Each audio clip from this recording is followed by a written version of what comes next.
Question है कि भारत के सारनाथ के धर्मराज का स्तूप का निर्माण करवाया था। भारत में सारनाथ, तो सारनाथ ये है कहां? ये सारनाथ है उत्तर प्रदेश में। कहां पर है ये? उत्तर प्रदेश में है। और इसका निर्माण जो हुआ है वो मौर्य शासन काल में हुआ है। कब हुआ है? मौर्य शासन काल में। और इस स्तूप का पता हमें कैसे चला? ये स्तूप जो है खंडहर की तरह ढेर में था।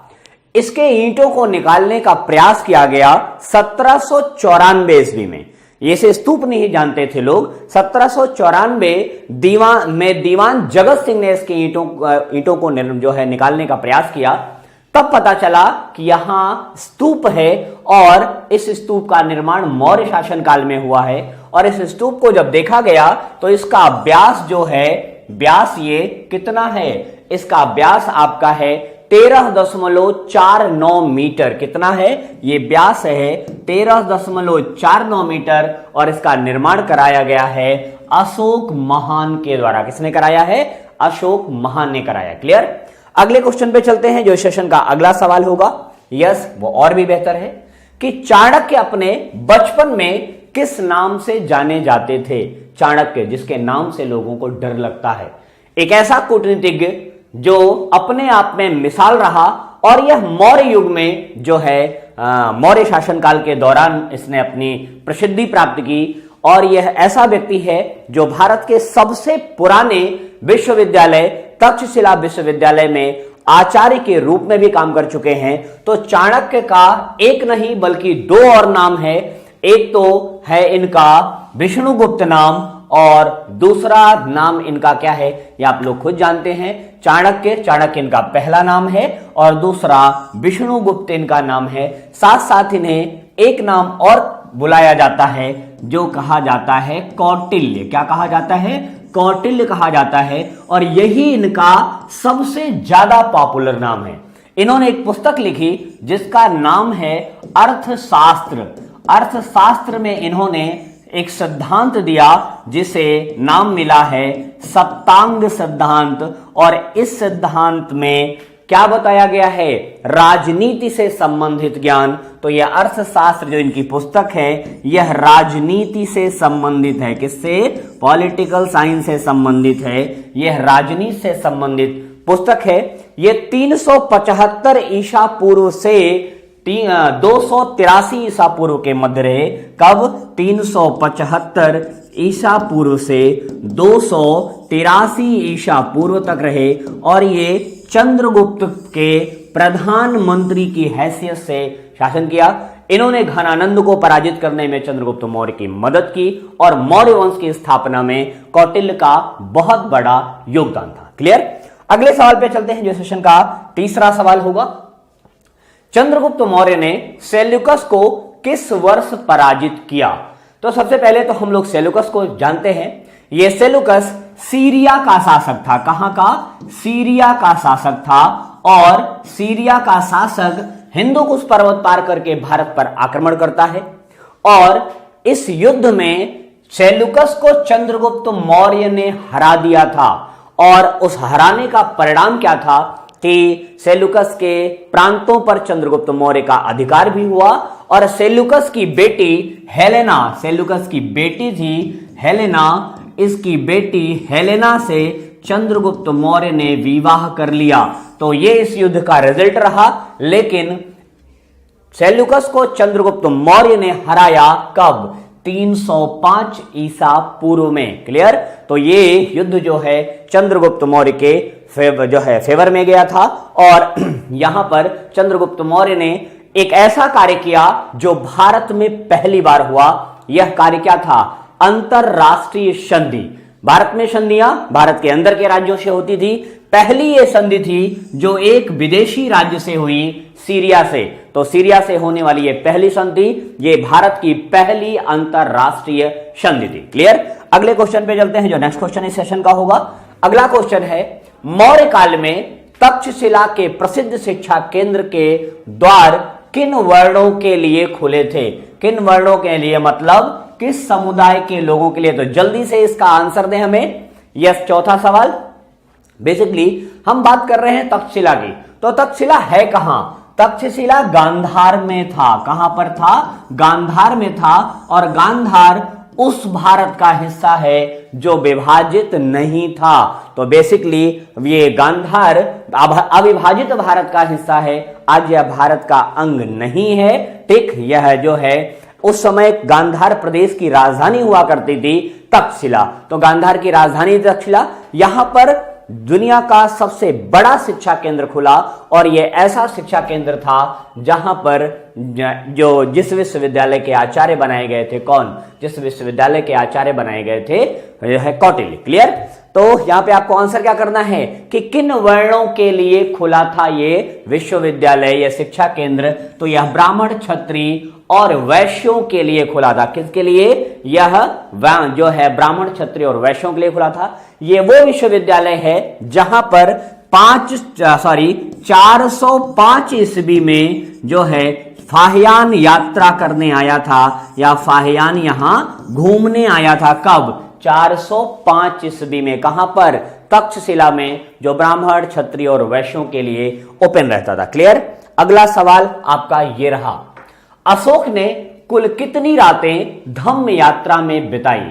अशोक जो कि भारत का महान सम्राट था, इसने अपने धम्म यात्रा की शुरुआत अपने शासन के 10वें वर्ष से शुरू किया। तो अशोक की धर्म यात्रा, अगर उसे आप कहते हैं धम्म यात्रा इसे कहा जाता है इतिहास की भाषा में, तो शुरुआत कब हुई? शासन के 10वें वर्ष से शुरू किया। और इसने अपनी पहली धम्म यात्रा कहां की? पहली धम्म यात्रा इसने अपनी बोध गया में की। कहां? बोध गया में। और ये गौतम बुद्ध का ज्ञान प्राप्त वाला स्थल है। और अंतिम धम्म यात्रा इसने अपने शासन के 20वें वर्ष की, और ये 20वें वर्ष की धम्म यात्रा इनकी लुम्बिनी की रही। कहां की रही? लुम्बिनी की रही। और इस धम्म यात्रा के दौरान वो कुल 256 दिनों तक, कितनी? 256 रातें ये बाहर गुजारी। ठीक, यात्रा में बिताई। क्लियर? तो अशोक ने अपने धम्म यात्रा में, जो अशोक बौद्ध धर्म का समर्थक था, टोटल 256 रातें इन्होंने बाहर गुजारी थी। ठीक है, यात्रा में। अगला क्वेश्चन ये रहा, कहा जाता है कि चंद्रगुप्त मौर्य की मृत्यु हुई थी। चंद्रगुप्त मौर्य, वही चंद्रगुप्त मौर्य जो मौर्य वंश का संस्थापक था, यह अपने जीवन के अंतिम समय में 27 वर्षों तक शासन करने के बाद, कितने? 26 से 27 कहीं कहीं वर्णन मिलता है, तो 26 या 27 दोनों यहां पर सही है। 26 वर्ष कुछ माह था, एग्जैक्ट आंकड़े इसके नहीं आते। तो 27 वर्ष शासन करने के बाद इसने जैन धर्म को स्वीकार कर लिया। और जैन धर्म को स्वीकार करने के बाद यह व्यक्ति मैसूर चला गया। और मैसूर में ही वो स्थल है। मैसूर कहां है? मैसूर आपके कर्नाटक में है। और 12 वर्ष बिताने के बाद यहां पर जब इसने 12 वर्ष बिताया, तो इसने एक विशेष प्रक्रिया होती है जैन धर्म में, जिसे कहा जाता है संलेखना। क्या कहा गया है? संलेखना कहा गया है, जिसमें व्यक्ति भोजन पानी छोड़ देता है और मृत्यु की तरफ आकर्षित हो जाता है। और यह जो है स्थल है श्रवण बेलगोला, जो कि मैसूर कर्नाटक में है। 12 वर्ष बाद वो जो है यहां पर इनकी मृत्यु होती है, ऐसा जैन ग्रंथों में लिखा है। क्लियर? अगले क्वेश्चन पे चलते हैं। जो सेशन का जो है ये 7वां सवाल होगा, अशोक के राज्याभिषेक में कितने वर्ष बाद कलिंग युद्ध हुआ? ठीक, तो अशोक ने कितने वर्ष तक शासन किया पहले ये जान लेते हैं। अशोक ने कुल 37 वर्ष तक शासन किया। कितने वर्ष तक? 37 वर्ष तक शासन किया। और ये 273 ईसा पूर्व से शासन प्रारंभ करता है। कब? 273 ईसा पूर्व से शासन प्रारंभ करता है। तो 273 से 37 साल तक लगातार शासन करता है। तो ये कितना हो जाएगा? 236 ईसा पूर्व तक शासन करेगा। इसी दौरान 8वें वर्ष, कौन से वर्ष? 8वें वर्ष यह व्यक्ति कलिंग युद्ध करता है। और इस युद्ध में हुए नरसंहार से इतना द्रवित होता है कि इसने युद्ध को इसी कलिंग युद्ध के बाद त्याग दिया। क्लियर? तो ये रहा आपका कलिंग युद्ध। अगले सवाल पे चलते हैं, जो सेशन का अगला सवाल होगा। नेक्स्ट क्वेश्चन जो 8वां सवाल है, अशोक ने कितने वर्ष में लुम्बिनी की यात्रा की? तो अशोक अपने शासन के किस वर्ष लुम्बिनी की यात्रा करता है? यह मैंने पहले भी बताया है कि अशोक अपने शासन के 20वें वर्ष लुम्बिनी की यात्रा करता है। धम्म यात्रा जो मानी, लुम्बिनी की यात्रा कौन सी यात्रा है? ये धम्म यात्रा है, ठीक, धम्म यात्रा। और इस धम्म यात्रा की शुरुआत हुई है 10वें वर्ष, कहां से?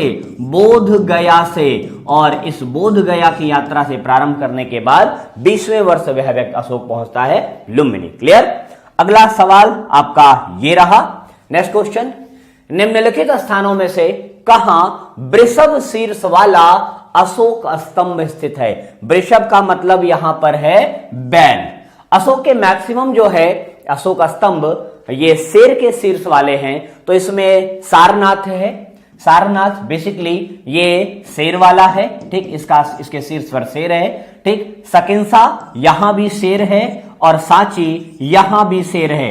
सिर्फ एक है स्तंभ ऐसा जहां पर वृषभ के साथ शेर है। यहां वृषभ भी है और शेर भी है, ये दोनों इसके शीर्ष पर हैं। तो वृषभ स्तंभ वाला, वृषभ शीर्ष वाला जो है स्तंभ होगा रामपुरवा स्तंभ। कहां? रामपुरवा। ये रामपुरवा है कहां? रामपुरवा आपका है चंपारण में। कहां पर है? चंपारण में। और चंपारण कहां है? चंपारण आपके बिहार में है। कहां पे है चंपारण? चंपारण बिहार में है, ठीक। तो ये चारों स्तंभ हैं, अलग अलग शीर्ष हैं इसके, लेकिन शेर सब में देखा जा रहा है। और ये रहा इस सेशन का आखिरी सवाल। क्लियर? सवाल है, किस अभिलेख में अशोक ने धर्म विजय का उल्लेख किया है? तो अशोक ने जो है कुल 14 अभिलेख लिखाए हैं। इसमें एक अभिलेख ऐसा था जिसमें धम्म विजय की बात की गई है, 7वां स्तंभलेख, दूसरा शिलालेख, 12वां शिलालेख या 13वां शिलालेख। तो इसमें इन्होंने 13वें शिलालेख में क्या किया है? धम्म विजय का वर्णन किया है। क्लियर? तो फ्रेंड्स, आज के सेशन के ये 10 सवाल थे, बट मुझे बड़ा अफसोस है कि मुझे इस अग्नि परीक्षा में पर्याप्त